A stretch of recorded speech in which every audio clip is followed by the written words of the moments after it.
content. As for us, we are not here because we have seen your cover page. We are not here because we have read your introduction. We are here because we know the content of which you are made of. Northern Youth Organization of Nigeria, one people, one common destiny.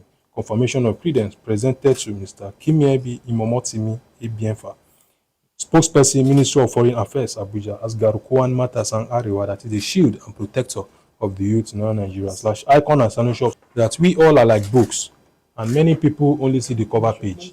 Most people read through the introduction, immense contribution towards a united, one indivisible Nigeria, being a vanguard to youth emancipation and serving as a bridge of national unity and consensus on this day 2026. Congratulations. Build the youth. Build the nation. Ignore the youth. Ignore the nation. Congratulations.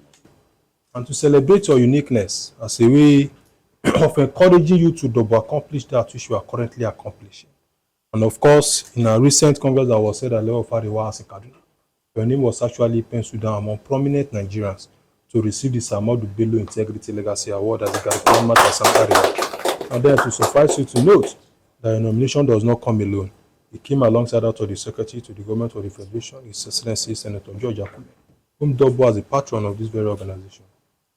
The Executive Governor of Benue State, His Excellency Father Hyacinth Alia, who is also a recipient of this very honor.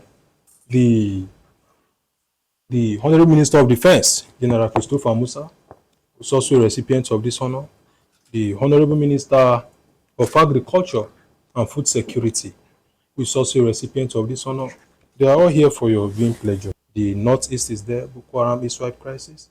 The Northwest is there. Banditry and kidnapping has become a lucrative business for unscrupulous Nigerians, making it very difficult for it to end despite the efforts of the government of the day and our military forces. And of course, the North Central is not free. Farmer header clashes, ethno-religious conflicts, the area of Benue, Plateau, turning all of those areas into human abattoirs.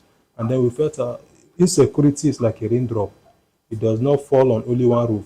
So if it is falling on your neighbor's roof and you feel, I don't have any business with it, if it is not tackled at that level, it will move swiftly and begin to affect each and every one of us. Then we have seen that as youth, for us to our own response to insecurity is addressing the root causes of all of the causes of insecurity.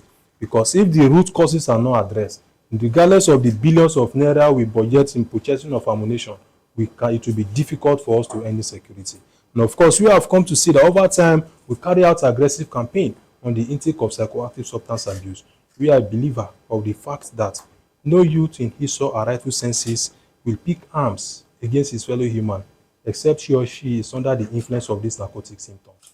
So we believe that fighting down the intake of drugs in the society will reduce the potential of crime rates. When we look at the insecurity that is perpetrated around the country, it is the people within the youth that within their youthful age that are on the field actively carrying out this act of insecurity.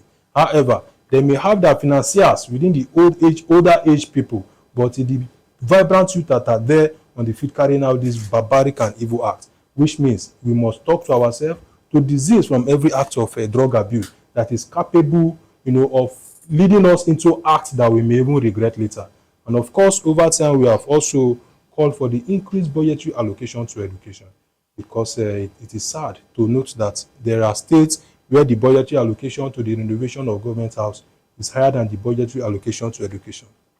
This now speaks volume to the level of attitude our leaders have for education, making it the increased number of out-of-school children on the rise. The Almajiri system is there. You see all of these children roaming around the streets, and we say we want to fight insecurity when we cannot take care of them. Roaming around the street can easily be lured and manipulated into criminal ranks. For us to address insecurity, we feel that every children must have education, regardless and no matter what. We must be out of the streets, because a mind that is not enlightened can easily be manipulated. And of course, over time, this has been our own response to issue of national affairs, this issue of insecurity. And of course, we will not relent to telling leaders like you that wherever we meet with you, that at every point we must give priority to education, because it is one of the key factors that can bring a drastic reduction on the issue of insecurity we see now in Nigeria, at least to the UNESCO benchmark of 15 to 21% for education budget. Sir, today is not a speech-making day. It is a day for us to identify with you and to celebrate your uniqueness. It is said that anyone who lives in the society and do not contribute anything meaningful to the development of that society, such person's life is a predicament. Our leader, but having gone through a track record, we want to say that your life is not a predicament, but a blessing to the generation and generation yet unborn. Looking at where you are today, you are a product of hard work and dedication. And this is what is lacking in the youth of today.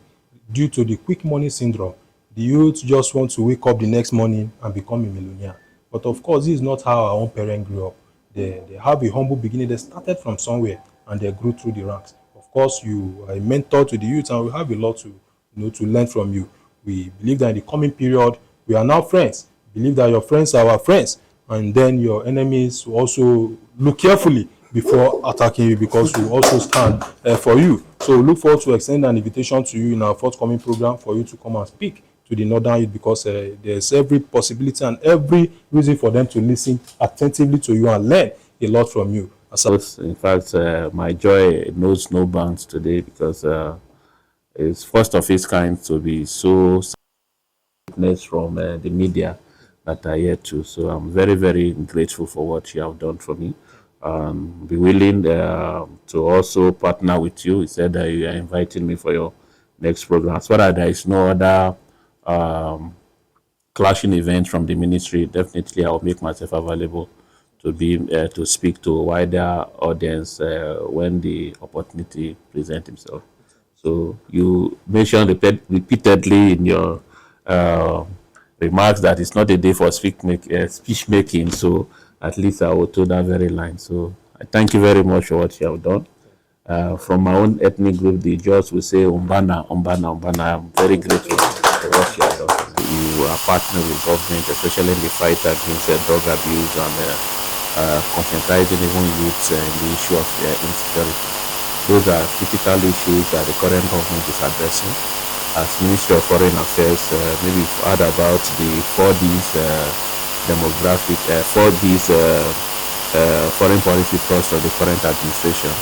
And one of the key pillars of the 4Ds is our demography that has to do with our teen youthful population. The ministry is poised and working seriously to ensure that we explore the potentialities of our youth in transforming it to national development. It's my colleague from the department. You can.